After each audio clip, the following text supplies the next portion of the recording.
For nearly 4 years, rescue workers in the Kharkiv region have been carrying out their duties amid Russia's armed aggression. Under fire, they are called upon to respond to enemy attacks, extinguish fires, conduct emergency rescue operations, and demine areas. State emergency service units help civilians and rescue people under extremely difficult conditions, often risking their own life. Since the beginning of the year, Kharkiv rescuers have responded to more than 13,000 emergency calls. Each one of them saved a life, extinguished a fire, or cleared debris. Since the start of the war, there have been more than 46,000 emergency calls. During 2025, 7,097 fires were extinguished, 1,203 of them caused by enemy attacks.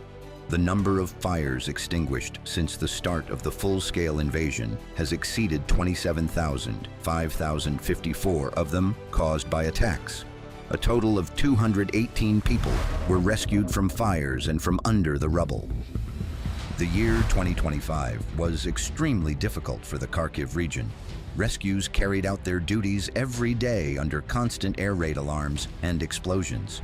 On the night of January 28th, enemy drones attacked a private enterprise in the Novobayarsky district. The fire spread over an area of 1,500 square meters. More than 80 firefighters and 20 fire trucks worked to fight the fire and rescue people and property. February began with another tragedy, an attack on the city of Izium. Russian rockets destroyed an administrative building. 6 people were killed instantly, and another 56 were injured. February 28th was the day of a massive attack on Kharkiv. Enemy drones hit a medical facility, residential buildings, and commercial establishments. Even the building housing the main directorate of the State Emergency Service was damaged. At that time, 64 people were rescued from the burning hospital. The attacks in March demonstrated the full horror of war. On March 2nd, a 5-story building in the Kievsky district was turned into a burning torch after being hit by a drone.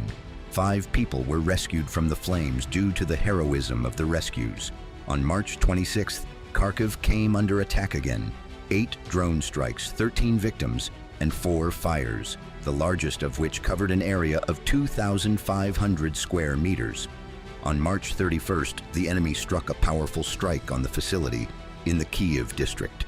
The fire covered more than 4,000 square meters of production space. April was marked by a series of attacks on residential neighborhoods, industrial areas, and private homes. On April 3rd, enemy drones hit residential buildings in the Novobayarsky district, causing fires that spread over a total area of more than 600 square meters. The bodies of 5 victims, including a child, were pulled from the rubble.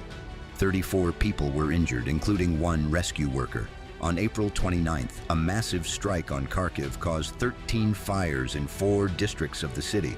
Private homes were destroyed and high-rise buildings, civilian infrastructure, and vehicles were damaged. This time, 45 people were injured, 2 of whom were children. On May 2nd, drone strikes caused 10 fires in 4 districts of Kharkiv. Among the 46 people injured was an 11-year-old child. On May 6th, a massive drone strike caused 6 local fires in private homes, markets, restaurants, and other facilities, covering a total area of up to 2,000 square meters, resulting in 4 people being injured. On May 26th, in the village of Vasishchev, an enemy strike caused a massive fire in a 7,500 square meter warehouse. It took rescuers a full day of intense work, carried out under the constant threat of repeated attacks, to bring the fire under control. On the night of June 3rd, strike drones attacked a postal terminal in the village of Novi Korotych, causing a massive fire covering 3,000 square meters that spread to 2 warehouse buildings and 5 containers. However, there were no victims. 9 units of the State Emergency Service, 55 rescuers, were called in to put out the fire. June 7th will forever be remembered as one of the most terrible days. Enemy bombs and rockets caused extensive damage and fires. A 9-story residential building in the Osnoviansky district became a death trap for its residents. A fire covering over 600 square meters spread to the upper floors. An injured woman was rescued from the rubble of a destroyed apartment and the bodies of 2 victims were recovered. Even more tragic was the combined attack on a civilian industrial facility in the Kyiv district. 4 industrial buildings covering more than 10,000 square meters were turned into an inferno. Firefighters managed to rescue 2 people. Then, for 12 days, a search and rescue operation continued, involving a combined forces unit of the State Emergency Service from across the country. The bodies of 6 victims were recovered from the rubble. On July 30th, a rocket attack by enemy forces on a civilian facility left 1 person dead and 7 others injured, including 2 State Emergency Service rescuers. The fire spread over an area of 20,000 square meters inside the warehouse. On August 18th, Russian occupiers struck a residential neighborhood in Kharkiv with a massive drone attack. The strikes on a 5-story building caused damage and fires covering a total area of 900 square meters. The enemy attack resulted in the deaths of 7 civilians, including 2 children, and left 24 others injured. During rescue operations, emergency rescuers managed to pull a woman and a man from the rubble. On October 1st, the enemy carried out massive strikes with guided bombs and missiles on Kharkiv, its suburbs, and the Chuhuiv district of the region. 1 strike hit the Barabashovo market in Kharkiv. Market pavilions covering a total area of 2,800 square meters were on fire. In addition, in the Saltivsky district, a residential building, garages, and vehicles were set on fire on the territory of a garage cooperative. On October 22nd, Russian occupiers cynically struck a private preschool and nearby homes in the Kolodnohirsky district of Kharkiv with drones. The attack caused 3 separate fires. The largest of these, covering 500 square meters, was in the kindergarten building. State Emergency Service rescuers, along with police, medical personnel, volunteers, and utility workers, evacuated 48 children. As a result of the enemy attack, 1 person was killed and 10 others were injured. On the night of November 19th, the enemy attacked Kharkiv with strike drones, causing several fires. The strikes injured 46 people, including 2 children. Thanks to the prompt response of State Emergency Service rescuers, 52 people were rescued, including 3 children. In the Osnoviansky district, 10 vehicles were burned. In the Slobidska district, garages, cars, and the roof of a 3-story building of a private enterprise were on fire. Civilian infrastructure, private enterprises, a commercial and educational facility, and residential apartment buildings were also damaged. In 2025, 319 forest fires were recorded, covering a total area of 2,087 hectares. 9 of these were classified as emergencies. One of the largest fires broke out on May 4th in the Pishchansky Forest District near the city of Izium. The intense detonation of abandoned explosive devices led to the ignition of residential buildings, garages, and industrial structures. Rescues, bomb disposal experts, and foresters worked in coordination under constant risk of explosions. To improve the effectiveness of responses to such emergencies, on April 30th, under the leadership of Oleg Sinyegubov, head of the Kharkiv Regional Military Administration, exercises were conducted to practice the actions of management bodies and civil protection forces in fighting forest fires. Such training is part of a set of fire prevention measures in ecosystems, which are becoming a major threat to the population and entire sectors of the economy. Rescue workers in the Kharkiv region are called upon daily to carry out emergency rescue and other urgent operations at sites damaged by shelling. State Emergency Service units carry out search and rescue operations, clear rubble, dismantle dangerous structures, and stabilize the situation to prevent further threats. Units from the State Emergency Service have also been regularly deployed for search and rescue operations. Thus, on the instructions of Andriy Danik, head of the State Emergency Service of Ukraine, with the aim of addressing the consequences of shelling, additional rescue units were deployed to the Kharkiv region in June. These comprised reinforcements and resources from other garrisons and units of the State Emergency Service of Ukraine. Using engineering equipment and specialized machinery, teams of rescuers and rope access specialists systematically dismantled dangerous structures, cleared rubble, and removed debris across the entire civilian infrastructure of the city of Kharkiv and the districts of the region, ensuring comprehensive coverage of all affected areas. The Kharkiv region remains heavily polluted with explosive items as a result of the hostilities. The State Emergency Service's explosive device units conducted daily demining operations to ensure public safety and restore normal life in the communities. In 2025, pyrotechnicians from the combined unit of the State Emergency Service of Ukraine responded to 14,369 calls and diffused 27,620 explosive devices. Since the start of the war, they have responded to 53,298 calls and diffused over 136,000 explosive devices. State Emergency Service bomb disposal experts are focusing their efforts on securing critical infrastructure, power lines, gas and water mains, fire breaks, and forest roads, which help effectively contain fires. In addition, the bomb disposal experts respond quickly to every notification of explosive devices found on damaged private residences. Every day, the war tests people's strength. The loss of loved ones and homes, along with constant danger and instability, take a toll on the population's mental and emotional well-being. During 2025, psychologists from the State Emergency Service of Kharkiv Oblast provided support to those affected by enemy attacks. They worked with adults and children, conducted individual and group therapy sessions, and helped reduce stress and restore a sense of security and inner balance. The focus is on the people.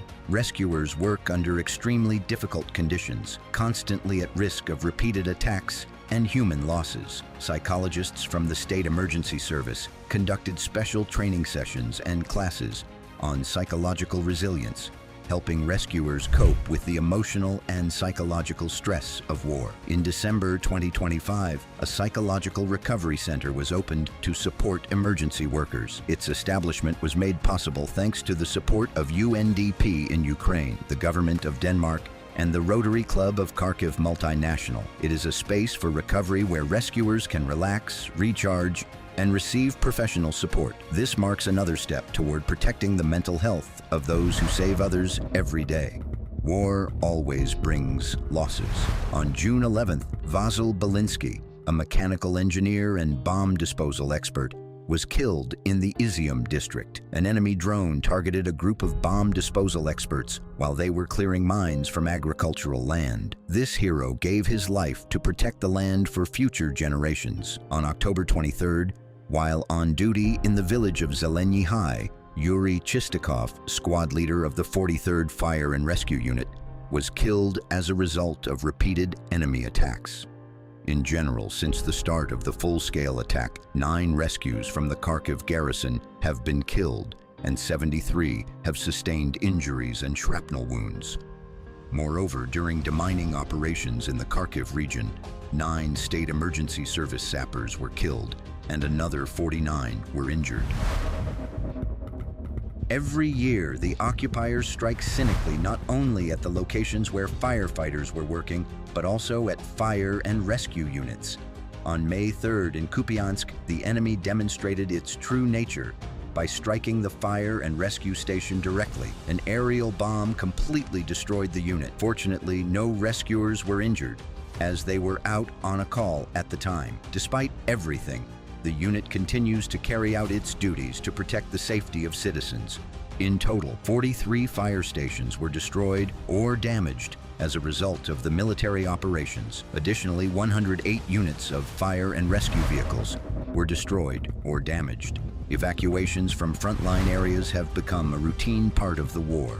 Under the direction of the Kharkiv Regional Military Administration, rescues, police officers, local authorities, and volunteers worked together to help people leave their homes, which had become too dangerous to live in. A total of 36,767 residents from 16 local communities have found shelter in safer areas. Among them are 3,403 children and 465 people with disabilities. Rescues and psychologists from the State Emergency Service were on duty around the evacuation centers in the cities of Kharkiv and Lozova, providing help and support to people who had been forced to leave their homes. The development of the local fire safety system is a key factor in improving fire protection in the region. On June 30th, a new local fire department began operations in the village of Kozivka, Krasnokutsk community. Its opening was a significant event for residents and an example of cooperation among authorities at all levels. It serves 4 communities and provides rapid response to fires and emergencies. On September 16th, the first security center in the Kharkiv region was opened in the Vilkivska community. The facility houses both a volunteer fire brigade unit and a community police officer. On December 26th, a second security center was opened in the Natalinska community of the Berestynsky district, combining a fire and rescue unit, a police station, and an emergency medical services team. The creation of such units provides a significantly reduced response time and improves the quality of assistance provided to the public. In 2025, a total of 13 local and volunteer fire departments were created in the region, including 2 safety centers. Today, there are 16 local and 17 volunteer fire departments active in the Kharkiv region. In order to improve the effectiveness of civil protection operations and boost public confidence in the State Emergency Service of Ukraine, the Ministry of Internal Affairs of Ukraine's Community Rescue Officer project has been introduced in the Kharkiv region.